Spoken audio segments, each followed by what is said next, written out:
हरे कृष्णा। एक बहुत ही इम्पोर्टेंट बात है जो कि बचपन से हमने भी बहुत जगह पे सुनी समझी, और पहले हम भी ऐसा करते थे। और सब जगह मैंने सुना है, देखा है लोगों को यही कहते हुए कि भगवान आपसे हमारी खुशी नहीं देखी जाती क्या? दुनिया में सब लोग इतने इतने खुश हैं, आपने उनको ये सब दे रखा है जो जो हमें चाहिए, तो क्या आप हमें नहीं दे सकते? क्या आप हमको दे नहीं सकते?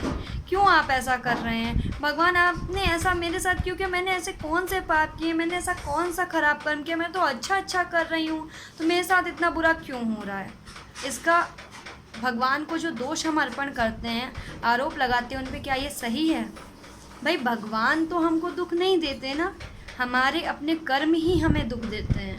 हम चाहे लाख भगवान के सामने जा कर के ये बात कह लें, पर सच्चाई तो यही है कि हमारे अपने कर्म ही हमें दुख देते हैं। भगवान ने कहा कर्म प्रधान विश्व करी राखा, जो जस करें सो तस फल चाखा। वैसा ही फल हम चखेंगे जैसा कि हम कर्म करेंगे।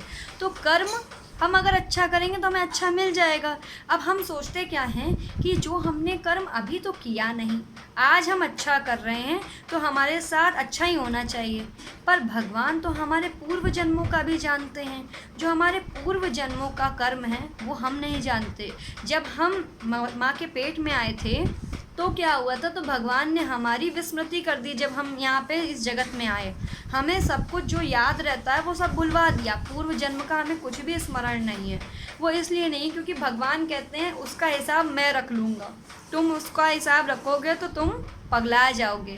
क्योंकि अगर हम हिसाब रखने लग गए ना पूर्व जन्मों का, ये समझ लीजिए कि हमारा दिमाग फट जाएगा, उसका फालूदा बन जाएगा। हम जरा सा भी अपने इसी जन्म की चीज़ों का याद रखते हैं, कुछ बुरा हो जाता है तो उसी से नहीं हम निकल पाते हैं। तो ये समझ लीजिए कि अगर हम पुराने जन्म का याद रखे होते तो क्या हाल होता।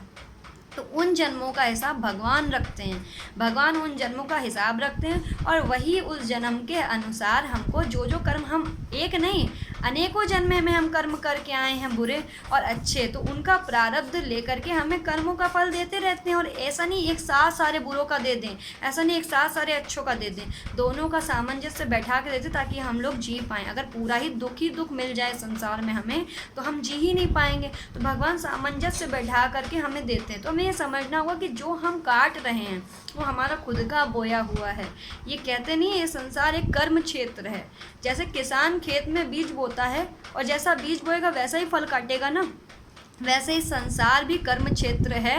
और ये जो संसार है इसमें भी हम जैसा बीज बोएंगे वैसा ही फल काटेंगे। अब हमें जो फल आज मिल रहा है वो पुराना बोया हुआ है। अब हम अच्छा बोलें, अब हम अच्छा कर ले तो हमें आगे अच्छा मिल जाएगा, है ना। तो हमें ये नहीं करना है कि हमें भगवान को दोष देना है। भगवान के दोष कहीं नहीं, क्योंकि वो तो हमारे परम पिता हैं। वो तो इसी कोशिश में लगे हम कब समझें कब सुधरें। इतने लात घूंसे खा चुके हैं इस दुनिया के, इस जी के जंजाल के, तब भी हम नहीं अभी भर पा रहे हैं। तब भी हम उनके वहाँ पे वापस अपने धाम जाने की नहीं कोशिश कर रहे हैं। तो वो सोच लें, वो समझ लें, उससे अगर हम निकल गए इन सारी चीज़ों से तो अपने आप ही निकल के हम जो है वहाँ पहुँच जाएंगे। पर सोचना समझना हमारे ऊपर डिपेंड करता है। कर्म हम ही करेंगे, अच्छा हम करेंगे तभी जा कर के हमारे साथ अच्छा होगा। भक्ति भी हम ही करेंगे, भक्ति हमारे हिस्से की कोई और नहीं करेगा। कोई और ने भक्ति कर दी और फल हमें मिल गया तो ऐसा तो होने वाला नहीं है। भक्ति भी हम करेंगे तो उस भक्ति का फल भी हमें ही मिलेगा। इसलिए हमें भक्ति करनी है और कर्म में भक्ति उन्मुख करना है। भक्ति उन्मुख कर्म करेंगे तो हम भगवान के धाम जाएंगे और भगवान से फिर जुड़ करके वापस इस जगत में नहीं आएंगे। ये हमारे ऊपर डिपेंड करता है कि हम क्या करते हैं। हरे कृष्णा, राधे राधे।